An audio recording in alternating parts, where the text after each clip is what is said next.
va? Merci beaucoup d'être là pour Ala Imak.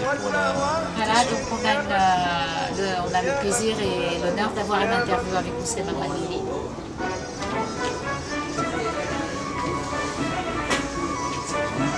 Ça va? Tout va bien? Super. Madame Farta. Encore une fois, Marc Bébik. Merci d'avoir accepté ce gentil entretien qui va être très cool entre nous. Et je vais essayer, je retire ce que j'ai dit, mais je vais essayer de vous découvrir encore plus. Parce que ça fait déjà quand même 5 ans, mon premier interview est daté d'il y a 5 ans. Ah, déjà? Ah oui, 5 ans maintenant, après 5 ans. Donc ça va être avec Ala Imak. On va voir les retrouvailles. Et ces 5 ans, le trajet de Oussema et les projets. Dans 5 ans, les Tchalakol Aam. Tchalakol Aam. Bien sûr, bien sûr. C'est pour ça. Donc, je fais quand même une petite présentation, un petit hommage parce qu'il le mérite. Je suis fan de Oussema Mallouli et il y a de quoi. Le drapeau tunisien en terre étrangère a été élevé bien haut grâce à Oussema Mallouli qui a offert à la Tunisie plein de médailles olympiques. Ce nageur hors du commun, expatrié depuis l'âge de 15 ans en France, ensuite aux États-Unis, est le premier nageur à être champion olympique en piscine et en eau vive, une performance qu'aucun autre nageur n'a pu réaliser jusqu'à aujourd'hui. Le grand nageur tunisien a accepté de répondre aux différentes questions d'Ala Imak. Marhaba encore une fois. Donc j'aimerais bien une brève présentation, mais quand tout le monde sait, on peut rentrer sur Google, on peut, mais là de votre propre bouche, comme ça en direct. Voilà, Oussema Mallouli, double champion olympique en natation, quintuple champion du monde. Bon, comme vous l'avez bien expliqué, je suis l'unique nageur dans le monde à avoir réussi à décrocher la médaille d'or olympique en piscine et en eau libre. C'est une caractéristique unique dans ma carrière qui, c'est vrai, c'est une astérix dans ma carrière qui est très très unique et quelque chose d'extraordinaire dont je suis très fier puisque j'ai travaillé tellement dur pour décrocher ce genre de challenge et alhamdoulilah Rabbi wafarni pour réaliser cette distinction-là. Bravo Oussema. Et ça fait 5 ans qu'on ne s'est pas vu. Jamalt, pendant ces 5 ans. Beaucoup de choses, 5 ans ça fait depuis 2012, donc je gagne à Londres après la Révolution en tant que premier champion olympique de post-révolution tunisienne. J'ai eu aussi l'honneur d'avoir été le premier champion olympique dans le monde politique qu'on connaissait avant. Après j'ai décroché mon deuxième titre de champion olympique pour la révolution du jasmin. C'est quelque chose dont je suis très très fier et c'était pas évident sur le plan psychologique ce qu'on a vécu comme nation et j'ai pu offrir à la Tunisie une nouvelle consécration. Après j'ai fini mon MBA en finance, donc je me suis plongé un peu dans le monde du business pour avoir un peu les normes théoriques du monde du business et du monde de la finance parce que c'est quelque chose qui m'a passionné et c'était un challenge qui m'a été lancé par mon frère qui est aussi professeur d'économie et professeur de mathématiques à l'université au Qatar. Donc voilà, je reste tout le temps actif et stimulé de par mes objectifs académiques et mes objectifs sportifs. J'ai aussi gagné les championnats du monde en 2013, je fais vice-champion du monde en 2014. Vous êtes en train de répondre à toutes mes questions là, c'est très bien. Brièvement, après on va rentrer dans le détail. Parce que je voulais vous... la première réaction lorsque vous avez été sacré, on dit que c'est un sacre, oui, on peut dire ça. Champion du monde 2013 de natation, c'est quand même un titre... Oui, voilà, encore une fois, en 2013, je confirme mes talents de nageur de libre, parce que c'était une nouvelle spécialité pour moi et j'étais encore inexpérimenté. Et plusieurs ont dit que c'était un exploit difficile à répéter et j'ai prouvé les critiques fausses, que j'ai pu me distinguer encore une fois, après avoir pris quand même... Je me rappelle, après Londres, j'ai pris 4 ou 5 mois de repos. J'ai voulu souffler, j'ai pris du poids, je pense que j'ai pris 30 kilos en 4 mois parce que J'ai fait un peu ce que j'avais envie de faire, Voilà. voyager, m'amuser. Et Vous vous profiter êtes lâché pour Voilà. vous-même, Voilà, parce vos que envies. pendant 4 ans, j'étais vraiment dans ma petite bulle, à m'entraîner 5 heures par jour, avec une diète bien déterminée, avec un coach qui est derrière moi tous les jours, avec un staff technique qui est derrière moi tous les jours, avec un staff médical avec C'est qui vrai je que c'est bossais sur- beurrant. Oui, c'est un rythme. Nous, en C'est natation, presque infernal hein, pour quelqu'un de normal. oui, c'est une course contre la montre en fait. Ouais. Littéralement, c'est une course contre la montre, donc chaque jour compte.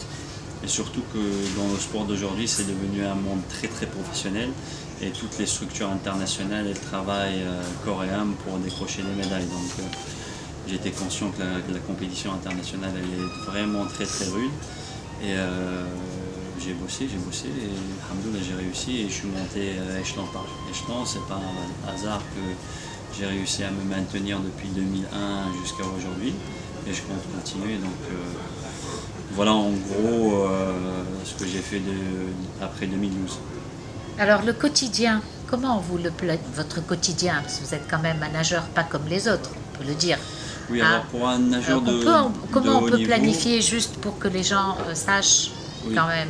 Pour un nageur de haut niveau, on a 10 séances, entre 10 et 12 séances par semaine de 2 heures par séance. Donc 24 heures ou entre 20 et 24 heures Par semaine, par semaine. Et par jour En piscine. en piscine. Après, on fait 1 heure par jour étirement ou travail musculaire, en musculation, où on fait des travails de yoga, on fait du vélo, on fait de la course à pied. Donc en gros, je pense qu'on fait entre 5 et 6 heures de travail actif. Après, Par jour. Par jour, oui. Ouf, Donc après, le repos, ça compte, c'est facturé dans nos activités, puisqu'on est des athlètes de haut niveau H24. Donc même le repos, on y fait attention. La nourriture, ça rentre dans le cadre de la préparation, puisqu'on est on aime bien dire qu'on est des avions de chasse ou des avions de haute performance, donc on ne met pas dans nos moteurs n'importe quoi, donc la nutrition c'est très important. Après il y a des préparateurs psychologiques avec qui on traite 1 fois par semaine, ça dépend des doses d'entraînement, ça dépend des phases de compétition, si on est sous haute tension, si on est relax, on n'a pas besoin, mais voilà, c'est une approche très très méthodique et très très professionnelle vers la performance. Donc c'est pour ça que moi je dis que c'est pas un hasard, c'est du professionnalisme pour arriver à ce très haut niveau. Il faut des budgets, il faut des gens qui sont passionnés, il faut des gens qui sont expérimentés, il faut des gens qui sont sur le terrain tous les jours et il faut qu'on ait un objectif partagé. Donc voilà, j'ai eu la chance d'avoir un staff technique et médical et le soutien de l'État tunisien qui m'a soutenu, le soutien de plusieurs sponsors aussi qui ont été derrière tunisien. moi. Tunisiens et étrangers. J'ai eu la chance de travailler avec des sociétés italiennes, des sociétés françaises et même des sociétés américaines. Alors, les prochaines compétitions, il y en a? Alors les prochaines compétitions, ça sera les championnats du monde en petit bassin en Chine cette année. Et sinon l'objectif Cette année, principal, c'est-à-dire cette année au mois de décembre. Ah, Sinon l'objectif C'est maintenant, principal pour moi c'est la qualification aux Jeux Olympiques de Tokyo en 2020 et la participation à mes 6e Jeux Olympiques à Tokyo, Inch'Allah. Inch'Allah, bravo. Alors les consignes, parce que vous avez parlé de consignes alimentaires strictes et d'autres restrictions particulières, vous les suivez à la lettre?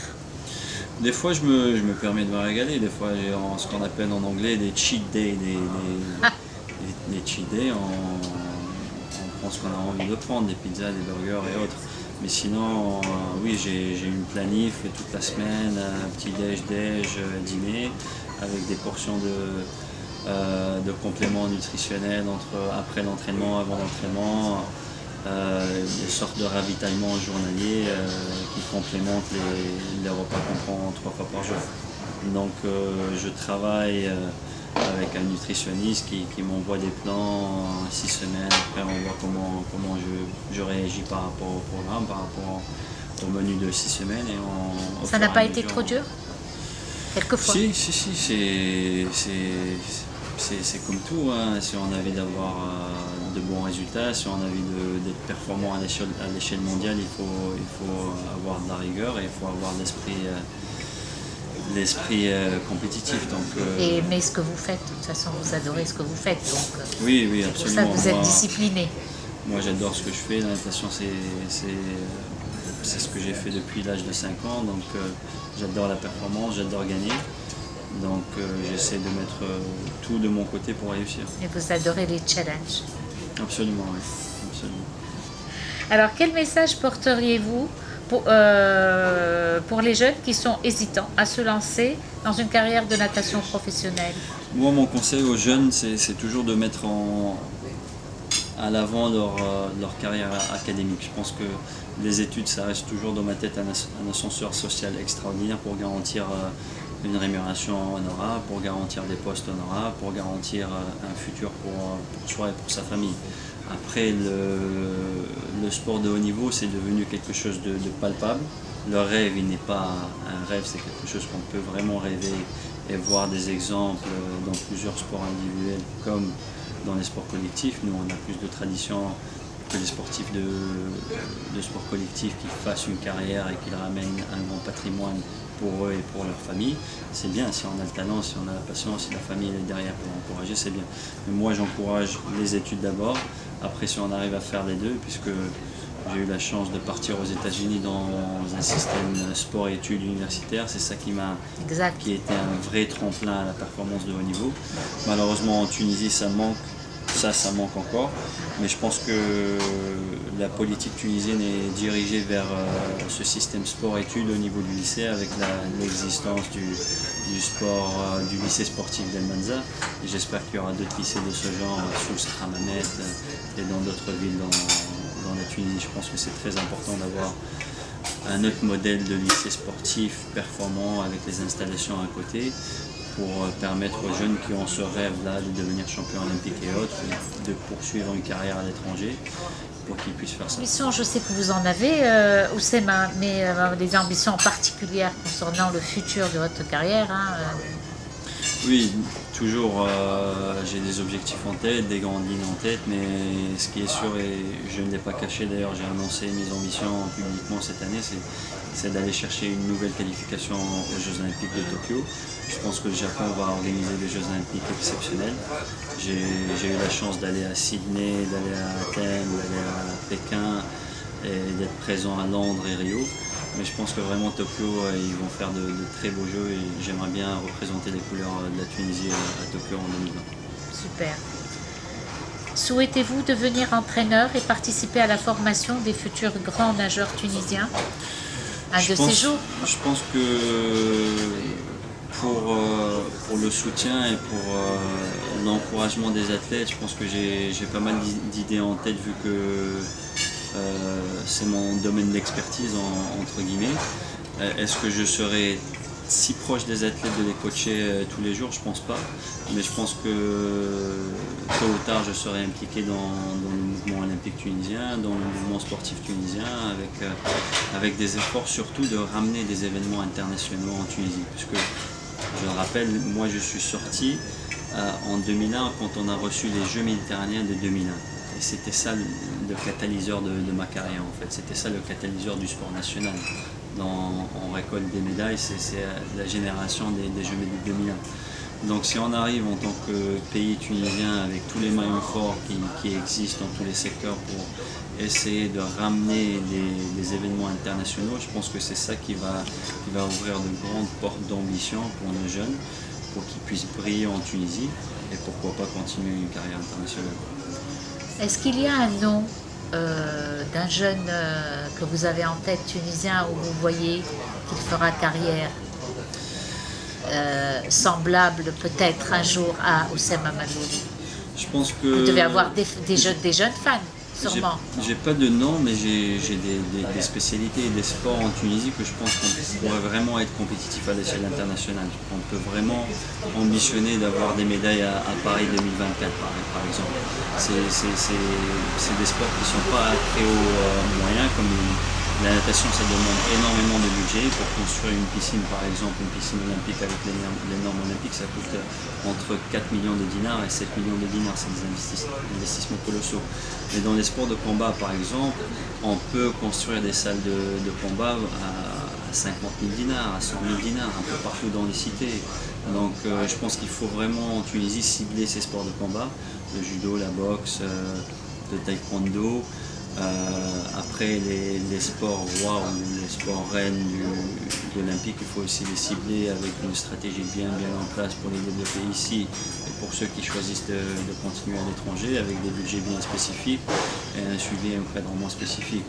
L'athlétisme, la gymnastique, la natation, l'escrime aussi qui commence à devenir une tradition en Tunisie avec la réussite des sœurs Besbès et de notre championne Boubakri. Donc voilà en gros ce que je pense qu'il faut qu'on se concentre dessus parce qu'on est un petit pays, il faut le dire, on n'est que 12 millions. Et il faut vraiment qu'on concentre nos ressources qui ne sont pas illimitées comme le Qatar ou l'Arabie Saoudite et d'être vraiment stratégique dans notre approche. Notre richesse, c'est l'être humain. C'est notre, oui. Comme Bourguiba a dit, richesse interne, donc je suis absolument d'accord. Donc c'est en gros ça ma vision pour le progrès du sport tunisien, Inch'Allah, le développement du sport tunisien. Alors, merci. Moi j'ai eu un plaisir et un bonheur وتفرهدت مع أسامة وعطاني شحنة باللي صار علينا البارح. Donc مازال فما الأمل. Il y a encore de l'espoir tant qu'il y a cette jeunesse qui est là et qui nous représente hautement et fortement dans le monde entier. Donc un dernier mot, Oussema. Merci à vous, Madame Chicha, merci pour cette interview de haute qualité. Oh. C'est agréable pour moi, je me sens comme un poisson dans l'eau à vos côtés. Et puis c'est un échange de